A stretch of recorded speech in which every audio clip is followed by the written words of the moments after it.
न्यायकर्ताओं का ग्रंथ अध्याय 1। कानानियों से संघर्ष। यूदा और सिमओन।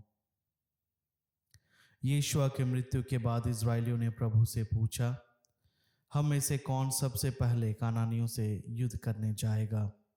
प्रभु ने उत्तर दिया, यूदा को जाना चाहिए, क्योंकि मैं देश उसके हाथ दूंगा।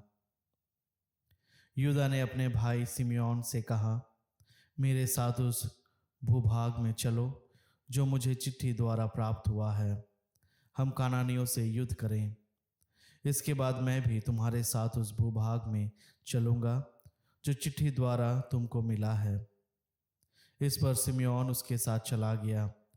यूदा ने चढ़ाई की और प्रभु ने कानानियों और परिज्जियों को उनके हाथ दे दिया। उन्होंने उनके 10,000 सैनिकों को बेजेक के पास पराजित किया।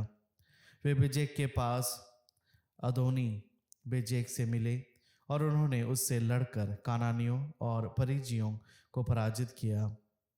जब अदोनी बेजेक भाग गया तो उन्होंने उसका पीछा कर उसे पकड़ लिया और उसके हाथ पांव के अंगूठे काट डाले। इस पर अदोनी बेजेक ने कहा, 70 राजा जिनके हाथ पांव के अंगूठे कट गए थे मेरी मेज के नीचे की जूठन खाते थे। जैसा मैंने किया, ईश्वर मेरे साथ उसके बदले वैसा ही कर रहा है। वह यरूशलेम लाया गया, वहां उसकी मृत्यु हो गई। यूदा वंशियों ने यरूशलेम पर भी आक्रमण कर उसे अधिकार में कर लिया। उसके निवासियों को तलवार के घाट उतारा और नगर को जलाया। इसके बाद यूदा वंशी पहाड़ी प्रदेश में नेगेब और निचले प्रदेश में रहने वाले कानानियों से युद्ध करने गए। उन्होंने हेब्रोन में रहने वाले कानानियों से युद्ध किया। पहले हेब्रोन का नाम किरियात राबा था और उन्होंने शेशेक, अहीमान और तलमै को पराजित किया। वहां से आगे बढ़कर उन्होंने दबीर के निवासियों पर आक्रमण किया। दबीर का नाम पहले किरियात सेफेर था। कालेब ने कहा, जो किरियात सेफेर को पराजित कर अधिकार में ले लेगा, मैं उसके साथ अपनी पुत्री अक्षा का विवाह कर दूंगा। कालेब के छोटे भाई केनेज के पुत्र ओतनीएल ने उस पर अधिकार कर लिया, इसलिए उसने अपनी पुत्री अक्षा का विवाह उसके साथ कर दिया। वह उसके पास आई और उसने उससे अनुरोध किया कि वह अपने पिता से एक खेत मांगे। जैसे ही वह अपने गधे पर से उतरी, कालेब ने उससे पूछा, तुम्हें क्या चाहिए? उसने उत्तर दिया, मेरा एक विशेष उपकार चाहिए। आपने मुझे नेगेब में एक खेत दिया, तो मुझे झरने भी दीजिए। इस पर कालेब ने उसे ऊपरी और निचले झरने दे दिए। मूसा का ससुर केनी जातिया था। उसके वंशज यूदा वंशियों के साथ खजूर के नगर से यूदा के उजारखंड गए, जो अराद के निकट नेगेब में स्थित है, और वहां उन लोगों के साथ रहने लगे। यूदा ने अपने भाई सिमियोन के साथ शफत में रहने वाले कानानियों को पराजित कर उनका संहार कर दिया, इसलिए उस नगर का नाम होर्मा पड़ा। यूदा ने गाजा और उसके निकटवर्ती भूमि, अश्कलोन और उसके निकटवर्ती भूमि तथा एक्रोन और उसके निकटवर्ती भूमि को अधिकार में कर लिया। प्रभु ने यूदा का साथ दिया, इसलिए वह पहाड़ी प्रदेश को अधिकार में कर सका, परंतु वह मैदान के निवासियों को नहीं भगा सका, क्योंकि उनके पास लोहे के रथ थे। जैसी मूसा ने आज्ञा दी थी, कालेब को हेब्रोन दिया गया। उसने वहां से अनाक के तीनों पुत्रों को भगा दिया। बेन्यामीन वंशी यरूशलेम के निवासी यबूसियों को नहीं भगा सके, इसलिए आज तक यबूसी लोग बेन्यामीन के लोगों के साथ यरूशलेम में ही रहते आ रहे हैं। यूशव वंशियों ने भी बेतेल पर चढ़ाई की। प्रभु उनके साथ था। यूशव वंशियों ने बेतेल का भेद लेने के लिए वहां आदमियों को भेजा। पहले उस नगर का नाम लूज था। गुप्तचरों ने एक आदमी को नगर से निकलकर आते देखा और उससे कहा, हमें नगर में घुसने का रास्ता बताओ, इसके बदले हम तुम्हारे साथ अच्छा व्यवहार करेंगे। इस पर उसने उन्हें नगर में पहुंचने का रास्ता बता दिया। उन्होंने नगर अधिकार में किया और उसके निवासियों को तलवार की घात उतारा, किंतु उस आदमी और उसके सारे परिवार को छोड़ दिया। उस आदमी ने हित्तियों के देश में जाकर एक नगर बसाया और उसका नाम लूज रखा। आज तक उसका यही नाम है।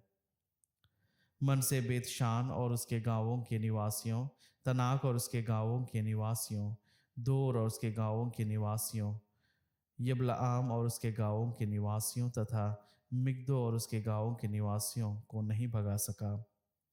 कानानी लोग उस प्रांत में रह गए।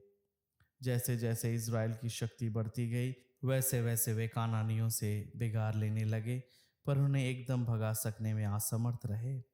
एफ्राइम के सिर में रहने वाले कानानियों को नहीं भगा सका, इसलिए कानानी लोग गिशेर में उनके बीच रह गए। जबूलोन, कित्रोन और नहलोन के निवासियों को नहीं भगा सका, कानानी लोग उनके बीच रह गए, परंतु इज़राइली उन्हें बेगार में लगाते थे। अशूरवंशी अक्को, सिदोन, अहलाब, अकजीव, हेलवा, अफीक और रहोब के निवासियों को नहीं भगा सके, इसलिए अशूरवंशी वहाँ रहने वाले कानानियों के बीच बस गए। नफ्ताली, बेतशेमेश और बेत अनात के निवासियों को नहीं भगा सका, वे वहाँ रहने वाले कानानियों के बीच बस गए, परंतु वे बेत शमेश और बेत अनात के निवासियों को बिगार में लगाते थे। अमोरियों ने दानवंशियों को पहाड़ी प्रदेश में भगा दिया और उन्हें निचले मैदान में नहीं रहने दिया। अमोरी हर हेरेस, अयालोन और शअलबीम में रह गए, पर यूसुफ वंशी प्रबल हो गए और उन्हें बिगार में लगाते थे। अमोरियों का देश अक्रबीम की घाटी से सेला और उसके आगे तक फैला था। अध्याय 2। स्वर्गदूत द्वारा चेतावनी। प्रभु का दूत गिलगाल से बेकीम गया और उसने कहा, मैं ही तुम लोगों को मिस्र से निकाल कर इस देश में ले आया, जिसे मैंने तुम्हारे पूर्वजों को देने की शपथ ली थी। मैंने कहा था, मैं तुम्हारे लिए निर्धारित विधान कभी नहीं भंग करूँगा और तुम इस देश के निवासियों के साथ कभी समझौता नहीं करोगे, बल्कि तुम उनकी वेदियां तोड़ डालोगे। लेकिन तुम लोगों ने मेरी आज्ञा नहीं मानी, या तुमने क्या किया है? अब मैं यह कहता हूँ कि मैं उन लोगों को तुम्हारे सामने से नहीं भगाऊंगा, बल्कि वे तुम्हारे विरोधी हो जाएंगे और उनके देवता तुम्हें अपने जाल में फंसाएंगे। जब प्रभु के दूत ने इज़राइलियों से यह कहा, तो लोग ऊंचे स्वर से रोने लगे। इसलिए उस स्थान का नाम बोकीम पड़ गया। वहां उन्होंने प्रभु को बलिदान चढ़ाया। जब यीशुआ ने लोगों को विदा कर दिया था, इज़राइली अपने अपने देह भाग की भूमि अधिकार में करने चले गए। यीशुआ और उसके बाद जीवित रहने वाले उन नेताओं के जीवन काल तक, जो इज़राइल के लिए प्रभु द्वारा किए हुए समस्त कार्य जानते थे, इज़राइली प्रभु की सेवा करते रहे। प्रभु के सेवक नून के पुत्र यीशुआ का 110 वर्ष की उम्र में देहांत हुआ। वह गाश पर्वत के उत्तर में एफ्राइम के पहाड़ी प्रदेश पर स्थित तिम्नत हेरेस में अपने देह भाग की भूमि में दफना दिया गया।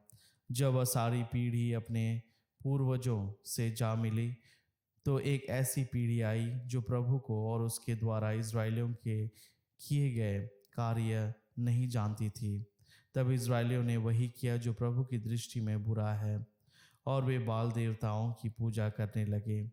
उन्होंने प्रभु को, अपने पूर्वजों के ईश्वर को, जो उन्हें मिस्र से निकाल लाया था, त्याग दिया।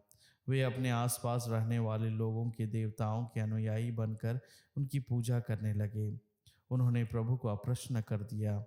वे प्रभु को त्याग कर बाल और अश्तारता देवियों की पूजा करने लगे। तब प्रभु का कोप इज़राइलियों के विरुद्ध भड़क उठा। उसने उन्हें छापा मारों के हवाले कर दिया, जो उन्हें लूटने लगे। उसने उन्हें उनके शत्रुओं के हाथ बेच दिया और वे उनका सामना करने में असमर्थ रहे। जब वे युद्ध करने निकलते तो पराजित हो जाते थे, क्योंकि प्रभु उनके विरुद्ध था, जैसे कि उसने शपथ खाकर उन्हें चेतावनी दी थी। जब इज़राइलियों की दुर्गति बहुत अधिक बढ़ जाती थी, तो प्रभु न्यायकर्ताओं को नियुक्त किया करता था, जो उन्हें लूटने वालों के हाथ से बचाया करते थे। किंतु वे न्यायकर्ताओं की बात नहीं मानते और पथभ्रष्ट होकर पराये देवताओं की पूजा और उपासना करते थे। वे प्रभु की आज्ञा पर चलने वाले अपने पूर्वजों का मार्ग शीघ्र ही छोड़ देते थे। वे अपने पूर्वजों का अनुकरण नहीं करते थे। जब प्रभु उनके लिए कोई न्यायकर्ता नियुक्त करता था, तो प्रभु उसका साथ देता, और जब तक न्यायकर्ता जीता रहता था, तब तक प्रभु इज़राइलियों को उनके शत्रुओं के हाथ से बचाया करता था।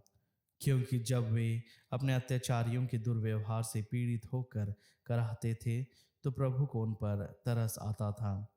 परंतु जब वह न्यायकर्ता मर जाता था, तो वे शीघ्र ही अपने पूर्वजों से भी अधिक घोर पाप करते थे। वे पराये देवताओं के अनुयायी बनकर उनकी पूजा और उपासना करते थे। उन्होंने अपनी पुरानी आदतें और हठीला व्यवहार कभी नहीं छोड़ा। इससे प्रभु का कोप इस्राएलियों के विरुद्ध भड़क उठा, और उसने कहा, चूंकि ये लोग अपने पूर्वजों के लिए निर्धारित विधान का पालन नहीं करते और मेरी बात नहीं मानते, इसलिए मैं उन सब राष्ट्रों को उनके सामने से नहीं भगाऊंगा जो यीशुआ की मृत्यु के बाद बच गए थे। मैं उनके द्वारा इस्राएलियों की परीक्षा लेकर देखूंगा कि वे अपने पूर्वजों की तरह प्रभु के मार्ग पर चलेंगे या नहीं। इसलिए प्रभु ने उन राष्ट्रों को वहां रहने दिया। उसने उन्हें तुरंत यीशुआ के हाथ देकर वहां से नहीं भगाया।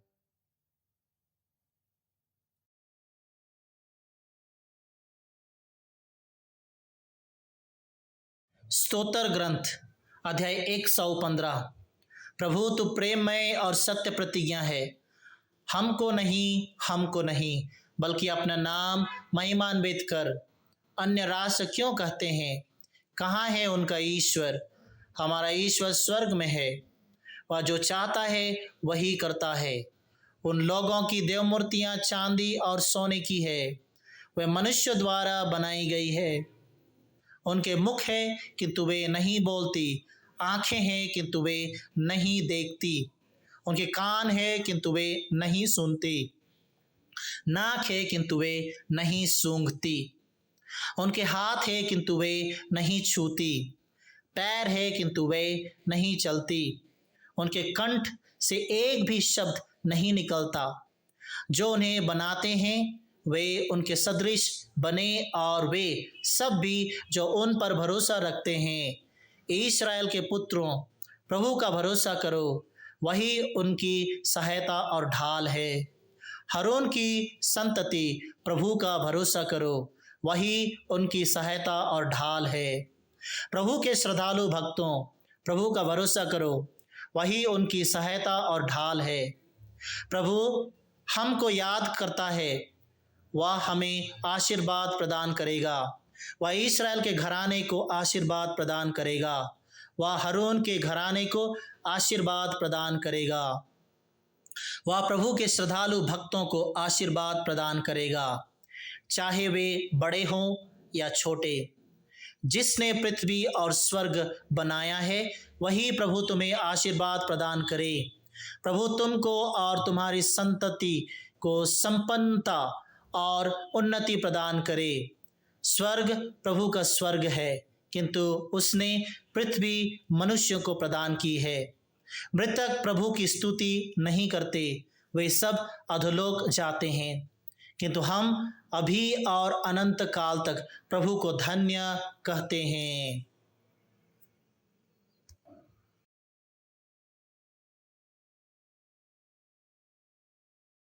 गलतियों के नाम संत पौलुस का पत्र अध्याय 6। भाइयों, यदि यह पता चले कि किसी ने कोई अपराध किया है, तो आप लोग जो आध्यात्मिक हैं उसे नम्रतापूर्वक सुधारें। आप स्वयं सावधान रहें, कहीं ऐसा ना हो कि आप भी प्रलोभन में पड़ जाएं।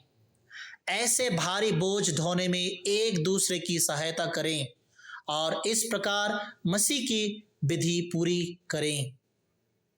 क्योंकि यदि कोई समझता है कि मैं कुछ हूं जबकि वह कुछ नहीं है, तो वह अपने को धोखा देता है। हर एक अपने आचरण की जांच करे। यदि वह इस पर गर्व कर सकता है तो वह किसी दूसरे के कार्य पर नहीं बल्कि अपने पर गर्व कर सकेगा, क्योंकि हर एक को अपना बोझ ढोना पड़ता है। जो वचन की शिक्षा पा रहा है वह अपनी संपत्ति का कुछ भाग अपने शिक्षक को अर्पित करे। धोखे में ना रहे। ईश्वर का उपहास नहीं किया जा सकता। मनुष्य जो बोता है वही लूनता है। जो अपने शरीर की भूमि में बोता है वह अपने शरीर की भूमि में विनाश की फसल लूनेगा, किंतु जो आत्मा की भूमि में बोता है वह आत्मा की भूमि में अनंत जीवन की फसल लूनेगा। हम भलाई करते करते हिम्मत ना हार बैठें, क्योंकि यदि हम दृढ़ बने रहेंगे तो समय आने पर अवश्य फसल लूनेंगे। इसलिए जब तक हमें अवसर मिल रहा है हम सबों की भलाई करते रहें, विशेष रूप से उन लोगों की जो विश्वास के कारण हमारे संबंधी हैं। हम पूर्ण रूप से नई सृष्टि बन जाएं। इन बड़े बड़े अक्षरों को देखिए, मैं अपने हाथ से लिख रहा हूं। जो लोग खतने के लिए आपको बाध्य करते हैं वे संसार की लोकप्रियता प्राप्त करना चाहते हैं। कहीं ऐसा ना हो कि मसीह के क्रूस के कारण उन पर अत्याचार किया जाए, क्योंकि जो लोग अपना खतना कराते हैं वे स्वयं संहिता का पालन नहीं करते, बल्कि वे आपका खतना कराना चाहते हैं, जिससे वे इस बात पर गर्व कर सकें कि आपने अपने शरीर में इस धर्म विधि को स्वीकार किया है। मैं केवल हमारे प्रभु यीशु मसीह के क्रूस पर गर्व करता हूं। उन्हीं के कारण संसार मेरी दृष्टि में मर गया है और मैं संसार की दृष्टि में। किसी का खतना हुआ हो या नहीं इसका कोई महत्व नहीं। महत्व इस बात का है कि हम पूर्ण रूप से नई सृष्टि बन जाए। इस सिद्धांत के अनुसार चलने वालों को और ईश्वर के इस्राएल को शांति और दया मिले। अब से कोई मुझे तंग ना करें।